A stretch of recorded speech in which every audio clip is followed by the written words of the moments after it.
सोचो जरा, दो लोग हैं, दोनों की सैलरी ऑलमोस्ट सेम है, दोनों मेहनती हैं, दोनों स्मार्ट हैं, लेकिन 10 साल बाद एक इंसान पैसे की टेंशन में जी रहा है, ईएमआई, फियर, कंपैरिजन, एंजाइटी, और दूसरा शांत है, फाइनेंशियली सिक्योर है, काम करता है चॉइस से, मजबूरी से नहीं।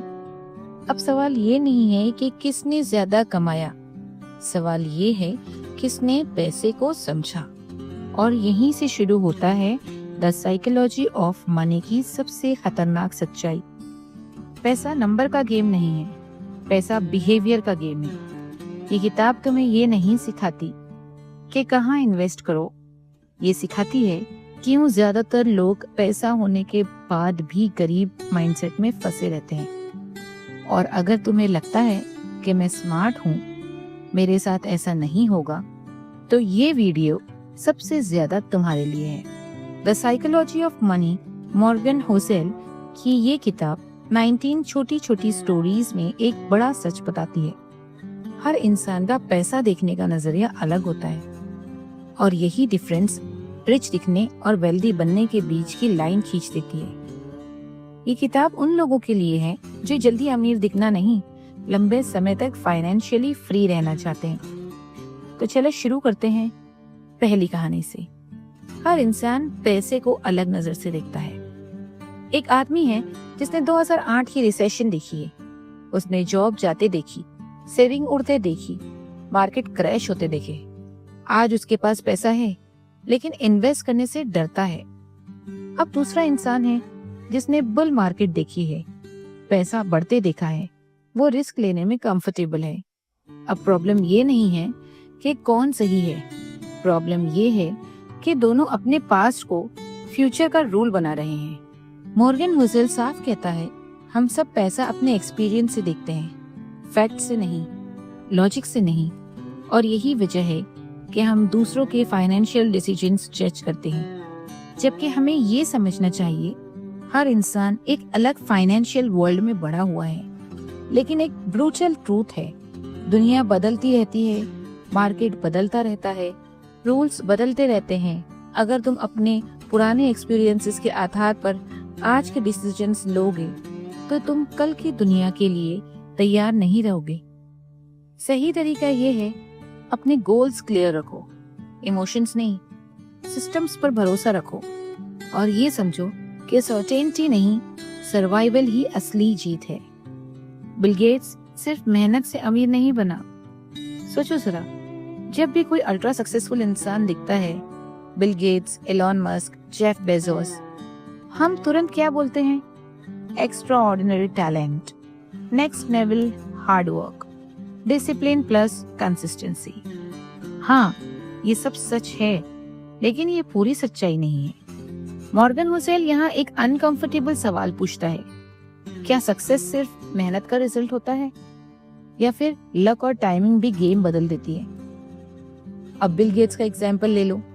बिल गेट्स इंसेनली स्मार्ट था, उसने बहुत हार्ड वर्क किया, इसमें कोई डाउट नहीं। लेकिन एक फैक्ट लोग कन्वीनियंटली इग्नोर कर देते हैं। 1968 से 1970 के टाइम पे पूरी दुनिया में गिनती के स्कूल्स थे जिनके पास कंप्यूटर एक्सेस था, और बिल गेट्स वो उन्हीं रेयर स्कूल्स में से एक में पढ़ता था। मतलब जब दुनिया कंप्यूटर को साइंस फिक्शन समझ रही थी, बिल गेट्स उसको डेली यूज कर रहा था। ये एडवांटेज मेहनत से नहीं मिला, ये timing plus luck plus environment से मिला। रियल लेसन ये है कि फाइनेंस और लाइफ में लक और रिस्क इनविजिबल फोर्सेस है। कई बार जो तुम्हारे कंट्रोल में नहीं होता, वो तुम्हारे डिसीजन से ज्यादा पावरफुल निकलता है। एक्सीडेंटल इवेंट्स प्लान्ड एक्शन से बड़ा इम्पैक्ट डाल देता है। इसका मतलब ये नहीं कि मेहनत मत करो। मॉर्गन होसेल साफ कहता है, हार्ड वर्क करो, रिस्क लो, अपॉर्चुनिटीज ग्रैब करो, लेकिन ये मानकर चलो कि सक्सेस 100% तुम्हारे कंट्रोल में नहीं है। इसका सबसे डेंजरस ट्विस्ट ये है कि जब चीजें सही चल रही हो तो ज्यादा हम्बल बनो, और जब चीजें गलत चल रही हो तो खुद पर और दूसरों पर ज्यादा कंपैशन रखो, क्योंकि हर फेलियर लेजीनेस नहीं होता, और हर सक्सेस जीनियस नहीं होता। कभी कभी बस टाइमिंग सही या गलत होती है। हम अक्सर सक्सेस को एक सिंपल फॉर्मूला बना देते हैं, talent plus hard work is equal to success. पर मॉर्गन हुसेल यही ब्रेक लगाता है। बिल गेट्स एक्स्ट्रा ऑर्डिनरी था, इसमें डाउट नहीं, पर उसके पास एक रेयर एडवांटेज भी था। 1970s के टाइम पे जब दुनिया कंप्यूटर के बारे में सोच रही थी, तब उसके पास कंप्यूटर यूज होता था। ये एडवांटेज मेहनत से नहीं मिला, ये मिला टाइमिंग, एनवायरनमेंट और लक से। जब सब सही चल रहा हो तो हम्बल रहो, जब सब बिगड़ रहा हो खुद को और दूसरों को ब्लेम करना कम कर दो। हर फेलियर लेजीनेस नहीं होता और हर सक्सेस जीनियस नहीं होता। ज्यादा अमीर लोग ज्यादा बेवकूफ फैसले क्यों करते हैं? अब यहाँ बुक एक और अनकंफर्टेबल सच बोलती है। लोग सोचते हैं जितना ज्यादा पैसा उतनी ज्यादा समझ, लेकिन रियलिटी कुछ और ही कहती है। अक्सर इसका उल्टा होता है। जैसे जैसे पैसा बढ़ता है गोल पोस्ट मूव हो जाता है। जो कल इनफ लगता था आज कम लगने लगता है। इसी वजह से मिलियनेयर सब कुछ लूज कर देते हैं, सक्सेसफुल लोग सब कुछ गैम्बल कर देते हैं, रिच पीपल क्रेजी रिस्क ले लेते हैं। प्रॉब्लम पैसा नहीं है, प्रॉब्लम है कभी इनफ बोलना ना सीखना। मॉर्गन हुसेल का रूल सिंपल है, जो तुम्हारे पास है और जो तुम्हें चाहिए उसको रिस्क में मत डालो। उस चीज के लिए जो तुम्हें नहीं चाहिए और ना ही उसकी जरूरत है। इनफ कहना वीकनेस नहीं है, ये मैच्योरिटी है, क्योंकि और ज्यादा की भूख आखिर में रिग्रेट तक लेकर जाती है और फाइनेंस में रिग्रेट का कॉस्ट सबसे महंगा होता है। लोग वॉरेन बफेट को देखकर सोचते हैं ये बंदा इन्वेस्टमेंट का मैजिशियन है। सच, वो स्मार्ट है, पर उसकी वेल्थ का सबसे बड़ा सीक्रेट टैलेंट नहीं है, टाइम है। कंपाउंड इंटरेस्ट एक ऐसी चीज है जिसे ह्यूमन ब्रेन समझ ही नहीं पाता। हमें लगता है ग्रोथ लीनियरली होती है, पर पैसा एक्सपोनेंशियली ग्रो करता है, धीरे धीरे फिर अचानक। बफेट का एग्जाम्पल देखो, आज उसकी नेट वर्थ है लगभग $84.5 बिलियन। पर शौक यहाँ है कि ये $84.2 बिलियन उसने 50 साल के बाद कमाया, मतलब ऑलमोस्ट सारी वेल्थ लाइफ के लास्ट फेज में आई। इसका मतलब ये नहीं कि पहले कुछ नहीं किया, इसका मतलब ये है कि कंपाउंड इंटरेस्ट को टाइम मिला। और यही लोग सबसे बड़ी गलती करते हैं। लोग सोचते हैं हाई रिटर्न्स चाहिए, फास्ट मनी चाहिए, जल्दी रिच बनना है। बफेट का रूल बिल्कुल ऑपोजिट है। थोड़े अच्छे रिटर्न्स चाहिए जो तुम सालों तक कंटिन्यू कर सको। Consistency is greater than intelligence and time is greater than timing. Compound interest का असली पावर स्पीड में नहीं, पेशेंस में होता है। और जो लोग बीच में जंप करते रहते हैं, स्टॉक्स, क्रिप्टो, स्कीम्स, वो कंपाउंडिंग को मार देते हैं। Before it even starts, lesson simple सा है, अमीर बनना कोई स्प्रिंट नहीं, ये मैराथन है। और जो रेस में टिक जाता है आखिर में वही जीतता है। लोग सोचते हैं सक्सेसफुल इन्वेस्टिंग का मतलब है बेस्ट स्टॉक पिक करना, परफेक्ट टाइमिंग, बिग रिटर्न्स। गलत। मॉर्गन हुसेल सीधा कहता है good investing is about not screwing up. मतलब पैसा कमाना एक बार हो सकता है, पैसा बचा कर रखना ही असली स्किल है। फाइनेंस में सक्सेस का एक ही वर्ड है, सर्वाइवर। जो लोग मार्केट में ज्यादा टाइम तक टिक जाते हैं आखिर में वही जीतते हैं। कंपाउंड इंटरेस्ट तभी काम करता है जब तुम गेम में जिंदा हो। अगर तुम एक ही गलती में सब कुछ लूज कर देते हो तो जीनियस होने का कोई मतलब नहीं। पैसे कमाने के लिए चाहिए रिस्क, कॉन्फिडेंस, ऑप्टिमिज्म, पर पैसे बचाने के लिए चाहिए ह्यूमिलिटी, कंट्रोल, सेफ्टी माइंडसेट। यहीं पर लोग कंफ्यूज हो जाते हैं। ह्यूमिलिटी का मतलब है वीक होना नहीं, ह्यूमिलिटी का मतलब है ये एक्सेप्ट करना कि चीजें प्लान के हिसाब से नहीं चलेंगी। मार्केट गिरेगी, इनकम रुक सकती है, इमरजेंसी आ सकती है। इसलिए स्मार्ट लोग एक चीज बनाते हैं, margin of safety. Margin of safety का मतलब है आपने अपने आप को इतना स्ट्रांग बनाना कि अगर चीजें गलत भी हो जाए तुम फिर भी सरवाइव कर जाओ। एग्जाम्पल से समझो, कोई बंदा सैलरी बढ़ने के बाद भी अपने लाइफस्टाइल कंट्रोल में रखता है, शो ऑफ नहीं करता, ईएमआई के जाल में नहीं फंसता। इसका मतलब कंजूस नहीं, इसका मतलब अनब्रेकेबल बनना है। दूसरा एग्जाम्पल ये ले लो, कोई इन्वेस्टर मार्केट गिरते ही पैनिक नहीं करता, क्योंकि उसने पहले से ही डिसाइड किया होता है कि मैं शॉर्ट टर्म के लिए नहीं, लॉन्ग टर्म के लिए आया हूँ।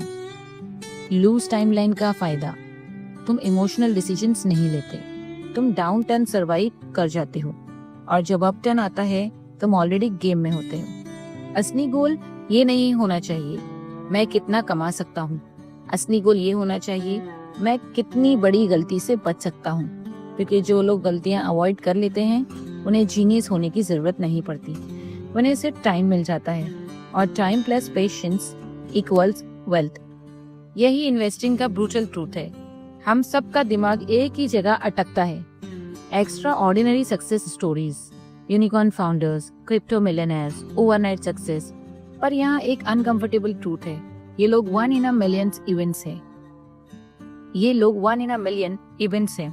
हम उनकी स्टोरीज रोज देखते हैं, इसलिए लगता है जैसे ये नॉर्मल हो, पर एक्चुअली ये रेयर एक्सीडेंट्स हैं। और जब तुम रेयरिटी को नॉर्मल मान लेते हो, तुम अपनी प्लानिंग गलत जगह से स्टार्ट कर देते हो। मॉर्गन होसेल यहाँ एक डेंजरस मिथ तोड़ता है। सक्सेसफुल होने के लिए हमेशा राइट होना जरूरी नहीं। इन्वेस्टिंग में तुम 50% टाइम गलत हो सकते हो और फिर भी बहुत पैसा कमा सकते हो। शर्त सिर्फ एक है, जो गलतियां हो वो तुम्हें गेम से बाहर ना फेंक दे। यही रीजन है कि एवरेज रहना पावरफुल है। रियल इन्वेस्टिंग जीनियस कौन होता है? जो मार्केट क्रैश में भी काम रहे, हाइप में ओवर रिस्क ना ले, पैनिक में डिसीजन ना बदले, और जब सब कुछ क्रेजी हो रहा हो तब भी एवरेज चीज करे। एवरेज का मतलब बोरिंग, बोरिंग का मतलब सेफ, सेफ का मतलब सर्वाइवल, सर्वाइवल का मतलब कंपाउंडिंग, और कंपाउंडिंग ही वेल्थ बनाता है। ज्यादा लोग यहाँ हारते हैं जब सब लोग कुछ स्पेशल कर रहे होते हैं तो उन्हें भी लगता है मैं पीछे रह जाऊंगा। इसी फियर में लोग ओवर ट्रेड करते हैं, ओवर लेवरेज लेते हैं और एक गलती में सब कुछ उड़ा देते हैं। पर जो बंदा बस इतना कहता है मैं एवरेज ही ठीक हूँ, वो लंबा खेल जीत जाता है। तुम्हें जीनियस नहीं बनना, तुम्हें लकी भी नहीं बनना, तुम्हें बस स्टूपिड चीजें अवॉइड करनी है।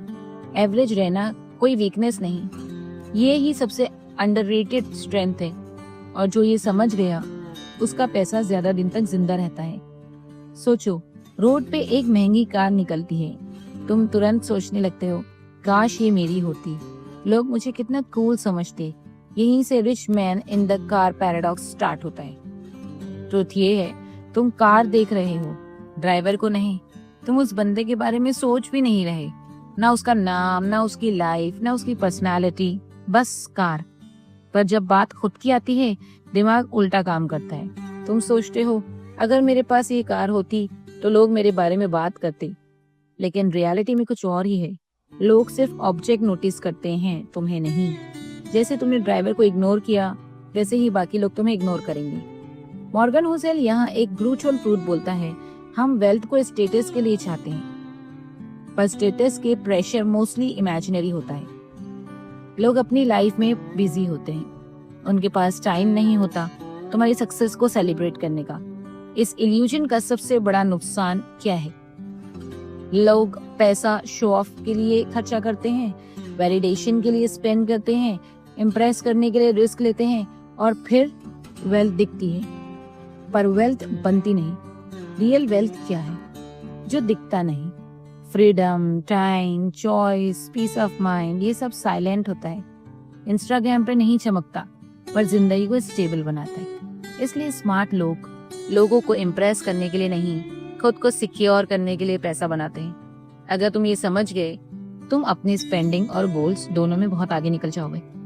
पैसा पॉपुलैरिटी का शॉर्टकट नहीं है, ये सिर्फ ऑप्शंस खरीदने का टूल है। और जो ये फर्क समझ गया वो गेम जीत गया।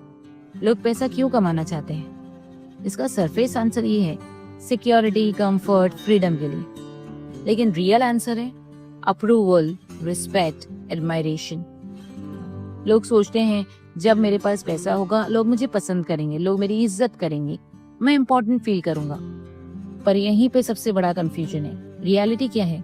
लोग तुम्हारी वेल्थ को तुम्हारी पर्सनैलिटी के प्रूफ के रूप में नहीं देखते, वो यूज करते हैं अपनी कंपैरिजन के लिए, अपनी इनसिक्योरिटी नापने के लिए, अपनी एम्बिशन मेजर करने के लिए। तुम उनके लिए एग्जाम्पल हो, हीरो नहीं। इसका मतलब तुम पैसा कमा रही हो ताकि तुम्हें लाइक किया जाए, पर लोग उस पैसे को अपने आप से कंपेयर कर रहे होते हैं। तुम उनके फोकस का सेंटर नहीं हो, तुम सिर्फ उनके दिमाग में चल रही कहानी का एक रेफरेंस पॉइंट हो। और यहीं से डेंजरस लूप शुरू होता है। तुम ज्यादा कमाने लगते हो, ज्यादा दिखाने लगते हो, ज्यादा खर्च करते हो, सिर्फ इसलिए क्योंकि तुम्हें लगता है लोग देख रहे हैं। पर सच ये है, लोग बस खुद को देख रहे होते हैं। इसलिए रियल विजडम क्या है? वेल्थ का यूज इम्प्रेस करने के लिए मत करो, वैलिडेशन लेने के लिए मत करो, ईगो फीड करने के लिए मत करो। वेल्थ का यूज फ्रीडम खरीदने के लिए करो, स्ट्रेस कम करने के लिए करो, ऑप्शंस क्रिएट करने के लिए करो। जो बंदा ये समझ गया वो शोर कम करेगा और साइलेंटली ज्यादा आगे निकल जाएगा। वेल्थ का गोल एडमायरेशन नहीं, पीस है, चॉइस है, कंट्रोल है, बाकी सब नॉइस है। हम अक्सर सोचते हैं ये बंदा वेल्दी है क्योंकि उसके पास फैंसी कार है, ब्रांडेड कपड़े हैं और बड़ा घर है। पर मॉर्गन होसेल कहता है फाइनेंशियल सक्सेस कोई हार्ड साइंस नहीं है, ये एक सॉफ्ट स्किल है। मतलब तुम्हारा बिहेवियर और डिसीजंस तुम्हें वेल्दी बनाते हैं, ना कि तुम्हारे विजिबल एसेट्स। रियल ट्रूथ ये है, जो लोग शो ऑफ करते हैं वो रिच लगते हैं, लेकिन असली वेल्थ छुपी होगी। वेल्थ का मतलब है पैसे जो स्पेंड नहीं हुए।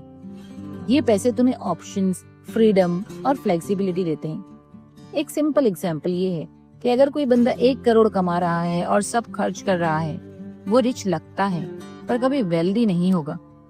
दूसरा बंदा 50 लाख कमा रहा है लेकिन 20 लाख सेव कर रहा है, वो फ्यूचर में ज्यादा फ्रीडम और अपॉर्चुनिटीज क्रिएट कर रहा है। कॉन्सेप्ट को और समझो, रिच इक्वल्स करंट इनकम जो अभी तुम्हारे हाथ में आ रहा है। वेल्थ इक्वल्स इनकम जो स्पेंड नहीं हुआ, जो तुम्हारे लिए फ्यूचर के लिए ऑप्शंस बनाता है। वेल्थ का असली फायदा क्या है? तुम कुछ भी खरीदने की चॉइस रखते हो, तुम्हारी लाइफ फ्लेक्सिबल होती, तुम फ्यूचर के लिए ग्रो कर पाते हो और कभी प्रेशर में डिसीजन नहीं लेने पड़ते। मॉर्गन होसेल का फंडा सिंपल है, विजिबल वेल्थ दिखाता है स्टेटस, हिडन वेल्थ देता है फ्रीडम। और जो ये समझ जाता है वो शो ऑफ के रेस में नहीं फंसता और साइलेंटली, स्मार्टली, लॉन्ग टर्म में वेल्दी बनता है। ज्यादा लोग कंफ्यूज हो जाते हैं, मैं ज्यादा कमा रहा हूँ तो मैं वेल्दी हो जाऊंगा। पर ट्रूथ ये है, इनकम या इन्वेस्टमेंट रिटर्न से ज्यादा इंपॉर्टेंट है तुम्हारी सेविंग्स रेट।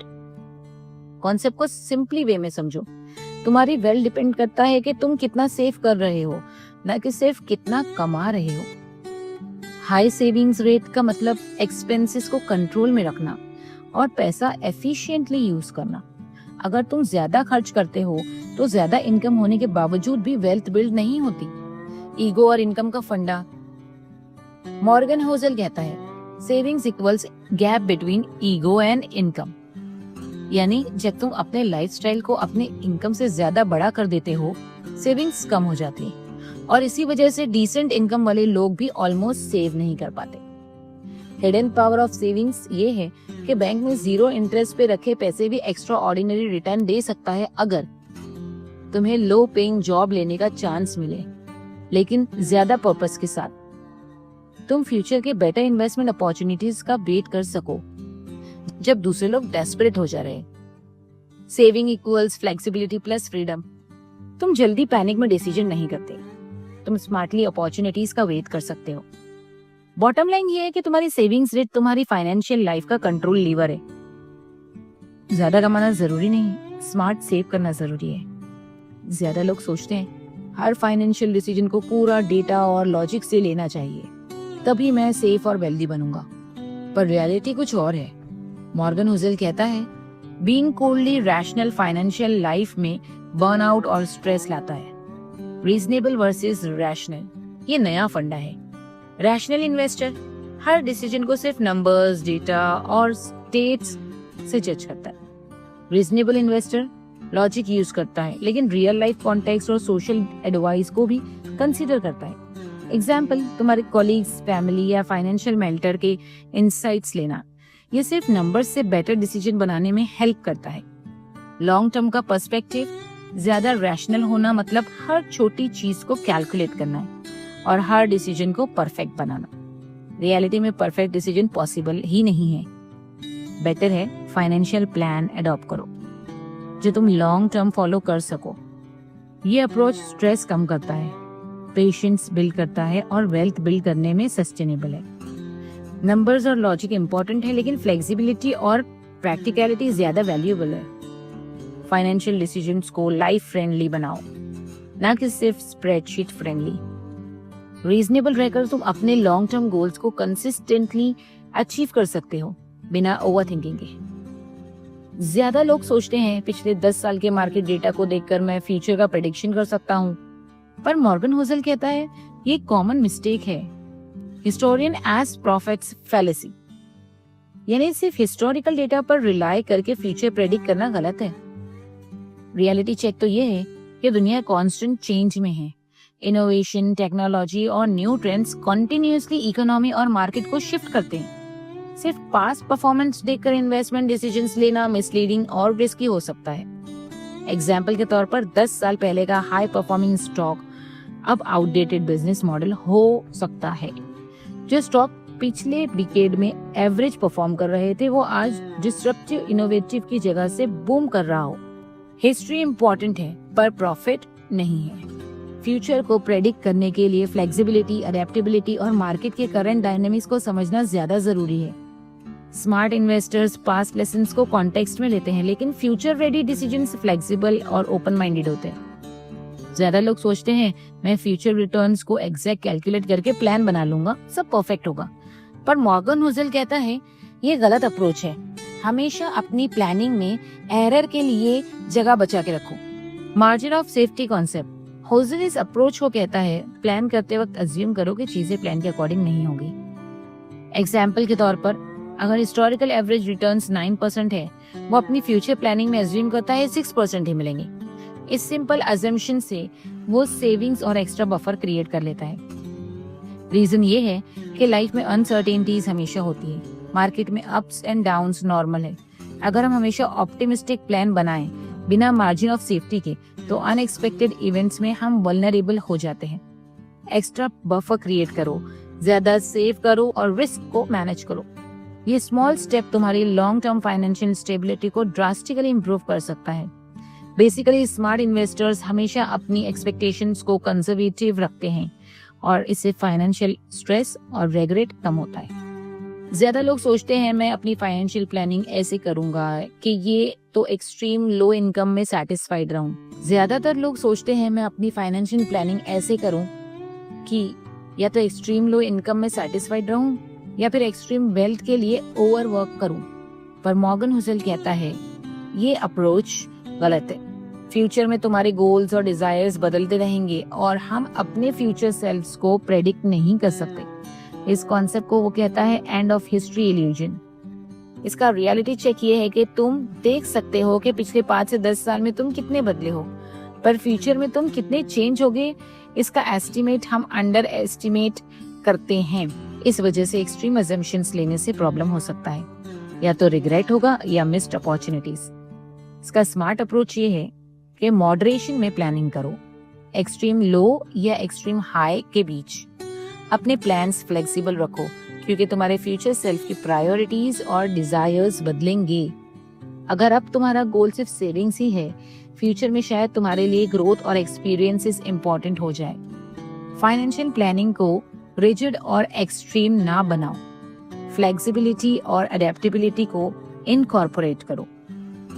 तुम्हारे प्लान्स रियलिस्टिक और सस्टेनेबल होना चाहिए जो तुम्हारे चेंजिंग फ्यूचर डिजायर्स को भी अकोमोडेट कर सके। जिंदगी में हर चीज का एक प्राइस होता है और फाइनेंशियल वर्ल्ड में भी ये सेम है। मॉर्गन होजल कहता है कि इन्वेस्टिंग का प्राइस हमेशा इमीडिएटली ऑब्वियस नहीं होता, पर तुम्हें समझना होगा कि मार्केट वोलेटिलिटी का एक कॉस्ट है और उसे पे करना होगा। इसका रियलिटी चेक ये है कि मार्केट में अप्स एंड डाउन्स नॉर्मल है। ये कोई फाइन या पनिशमेंट नहीं है, ये एक फी है जो तुम्हें लॉन्ग टर्म गेन्स के लिए पे करना पड़ती है। अगर तुम इस फी को समझ लो और मेंटली एक्सेप्ट कर लो तो तुम ज्यादा कॉन्फिडेंटली इन्वेस्टमेंट में स्टे कर पाओगे। हर मार्केट डिप को पनिशमेंट मत समझो, उसे एक एडमिशन फी की तरह ट्रीट करो। अगर स्टॉक गिरता है तो ये कोई परमानेंट लॉस नहीं है, बल्कि लॉन्ग टर्म में ग्रोथ का पार्ट है। तुम्हें कन्विंस करना है खुद को कि ये फी वर्थ है, वरना तुम जल्दी पैनिक सेल कर दोगे और अपने गेन्स मिस कर दोगे। मार्केट की वोलेटिलिटी अनअवॉइडेबल है, पर इससे फियर या रिग्रेट का रीजन मत बनाओ। लॉन्ग टर्म इन्वेस्टिंग के लिए इस फी को एक्सेप्ट करो। ये माइंडसेट तुम्हारे फाइनेंशियल जर्नी में पेशेंस और डिसिप्लिन लाएगा और कंपाउंड ग्रोथ के बेनिफिट्स तुम्हारे लिए काम करेंगे। हर इंसान के लिए फाइनेंस का मतलब अलग होता है। तुम्हारे गोल्स, प्रायोरिटीज और रिस्क एपेटाइट किसी और से मैच नहीं करता। मॉर्गन होसल कहता है, अपने पर्सनल फाइनेंशियल आइडेंटिटी डेवलप करो और सिर्फ उन लोगों की एडवाइस लो जो तुम्हारी आइडेंटिटी के साथ अलाइन करते हैं। बहुत लोग ब्लाइंडली फॉलो करते हैं फ्रेंड्स या सोशल मीडिया टिप्स, और उनके गोल और रिसोर्सेस अलग होते हैं। एग्जाम्पल ये है कि अगर किसी का टारगेट अर्ली रिटायरमेंट है और तुम्हारा फोकस शॉर्ट टर्म ग्रोथ है, उनकी स्ट्रेटेजी तुम्हारे लिए काम नहीं करेगी। सीक नॉलेज, फाइनेंशियल एक्सपर्ट्स की बुक पढ़ो, ट्रस्टेड मेंटर से सीखो। एनालाइज योरसेल्फ, समझो तुम्हारा रिस्क टॉलरेंस, गोल्स और प्रायोरिटीज क्या हैं। फिल द एडवाइस, जो एडवाइस तुम्हारी पर्सनल आइडेंटिटी के साथ मैच करती है वही फॉलो करो। अपनी यूनिक फाइनेंशियल जर्नी के लिए अपनी आइडेंटिटी डिफाइन करना जरूरी है। ये स्टेप तुम्हें अननेसेसरी मिस्टेक्स और रिग्रेट से बचाता है। जब तुम अपनी आइडेंटिटी के साथ अलाइन डिसीजंस लोगे, वेल्थ बिल्डिंग नेचुरल और सस्टेनेबल हो जाती है। फाइनेंस की दुनिया में पेसिमिज्म इजीली डोमिनेट कर लेता है। हर मार्केट डिप, हर इकोनॉमिक न्यूज लोगों को डाउट और फियर में डाल देता है। मॉर्गन हुसेल कहता है, ऑप्टिमिज्म सेल्स पिच जैसा लगता है और पेसिमिज्म लगता है जैसे कोई बस हेल्प कर रहा हो। बहुत लोग करंट ट्रेंड्स को एक्स्ट्रापोलेट करते रहें और एज्यूम करते हैं कि फ्यूचर भी वही रहेगा। ये अप्रोच हमेशा सही नहीं होता, क्योंकि मार्केट्स और इकोनॉमी अडेप्ट करते हैं और चेंज आ जाते हैं। ये अप्रोच हमेशा सही नहीं होती, क्योंकि मार्केट्स और इकोनॉमी अडेप्ट करते हैं और चेंज आता है। फाइनेंशियल ऑप्टिमिज्म का मतलब expect the worst but be pleasantly surprised when things turn out better. तुम सोचो स्टॉक मार्केट क्रैश होगा, पर अगर मार्केट रिकवर होता है तुम रेडी और कॉन्फिडेंट रहोगे इन्वेस्ट करने के लिए। ऑप्टिमिज्म का मतलब ब्लाइंड फेथ नहीं, बल्कि prepared mindset plus positive expectation. Financial journey में ऑप्टिमिज्म एक पावरफुल माइंडसेट टूल है। ये तुम्हें पैनिक डिसीजन से बचाता है और पेशेंस और डिसिप्लिन डेवलप करने में हेल्प करता है। जब तुम पेसिमिज्म के बावजूद अपॉर्चुनिटीज देखो और इन्वेस्ट करने का कॉन्फिडेंस रखो, लॉन्ग टर्म वेल्थ बिल्ड करना पॉसिबल हो जाता है। हम इंसान अपने फाइनेंशियल डिसीजंस में अक्सर इमोशंस और डिजायर से इन्फ्लुएंस होते हैं। मॉर्गन हुसेल कहता है, जितना ज्यादा हम चाहते हैं कि कोई चीज सच हो, उतना ही हम उस स्टोरी को बिलीव कर लेते हैं जो उसके सच होने के चांसेस को एग्जैजरेट करती है। वर्ल्ड वॉर फर्स्ट के बाद लोगों ने एज्यूम किया कि वर्ल्ड वॉर दोबारा नहीं होगी, लेकिन रियलिटी ये है कि दूसरा वॉर बस कॉर्नर पे था। ये वही अपीलिंग फिक्शन है, वो स्टोरी जो हम देखना चाहते हैं लेकिन सच्चाई से दूर होती है। इन्वेस्टमेंट में अपीलिंग फिक्शंस बहुत ज्यादा इम्पैक्ट डालती है। अगर तुम सिर्फ वही देखोगे जो तुम्हारे लिए कंफर्टिंग है, तुम ओवर कॉन्फिडेंट हो जाओगे और गलत इन्वेस्टमेंट कर सकते हो। स्टॉक या क्रिप्टो में ये मार्केट हमेशा ग्रो करेगा। बिलीव करना विदाउट एनालाइजिंग रिस्क तुम्हारे लॉसेस इंक्रीज कर सकता है। हर इन्वेस्टमेंट डिसीजन में अपनी डिजायर्स और बायसेस को पहचानो, रियलिटी चेक करो, डेटा और फैक्ट्स के साथ बैलेंस बनाओ, इमोशंस को कंट्रोल में रखो और अपीलिंग फिक्शंस के चक्कर में अपनी वेल्थ रिस्क ना करो। फाइनेंशियल सक्सेस का एक हिडन फैक्टर है अपनी बायसेस और अपीलिंग फिक्शंस को रिकॉग्नाइज करना। जो लोग इमोशनली डिटैच होकर ग्राउंडेड डिसीजंस लेते हैं, वो लॉन्ग टर्म में कंसिस्टेंट वेल्थ बिल्ड करते हैं। सोचो जरा, जिंदगी में बहुत लोग रिच दिखते हैं, पर असल में वेल्दी बहुत कम होते हैं। मॉर्गन हुसेल की किताब द साइकोलॉजी ऑफ मनी यही डिफरेंस बताती है। रिच लोग अक्सर हिस्टोरिकल डेटा और पास्ट ट्रेंड्स पे भरोसा करके रिस्की डिसीजंस लेते हैं। वेल्दी लोग जानते हैं कि मनी प्रोटेक्ट करना और गलतियों से बचना ही असली सफलता की कुंजी है। अपनी पास्ट एक्सपीरियंसेस और बायसेस पे डिपेंड ना करो। हर किसी की मनी जर्नी अलग होती है। जो सही लगा उन्हें वो तुम्हारे लिए जरूरी नहीं। लक और रिस्क का रोल समझो। बिल गेट्स के एग्जाम्पल के थ्रू टैलेंट और हार्डवर्क के साथ साथ उसके पास कॉम्पिटिटिव एडवांटेज भी था। लक का एलिमेंट इग्नोर मत करो। कंपाउंड इंटरेस्ट और पेशेंस। वॉरेन बफेट ने अपना वेल्थ मेजरली 50 के बाद कंपाउंड इंटरेस्ट के थ्रू ग्रो किया। लॉन्ग टर्म थिंकिंग और पेशेंस ही मैजिक है। मार्जिन ऑफ सेफ्टी और ह्यूमिलिटी अडॉप्ट करो। रिस्क लेने और ग्रो करने के लिए ऑप्टिमिज्म चाहिए, पर लॉस से बचने के लिए ह्यूमिलिटी और प्लानिंग जरूरी है। अपनी सेविंग्स और स्पेंडिंग हैबिट्स पे फोकस करो। इनकम या रिटर्न से ज्यादा सेविंग रेट और डिसिप्लिन स्पेंडिंग इंपॉर्टेंट है। यही तुम्हारी फाइनेंशियल फ्रीडम की असली फाउंडेशन है। फाइनेंशियल आइडेंटिटी और रियलिस्टिक ऑप्टिमिज्म डेवलप करो। अपनी फाइनेंशियल स्ट्रेटेजी को अपनी गोल्स और पर्सनैलिटी के साथ अलाइन करो। ऑप्टिमिज्म का मतलब ब्लाइंड फेथ नहीं, prepared mindset plus positive expectation है। अपीलिंग फिक्शंस और इमोशन बायस को अवॉइड करो। जो चीज हम देखना चाहते हैं वो हमेशा सच नहीं होती।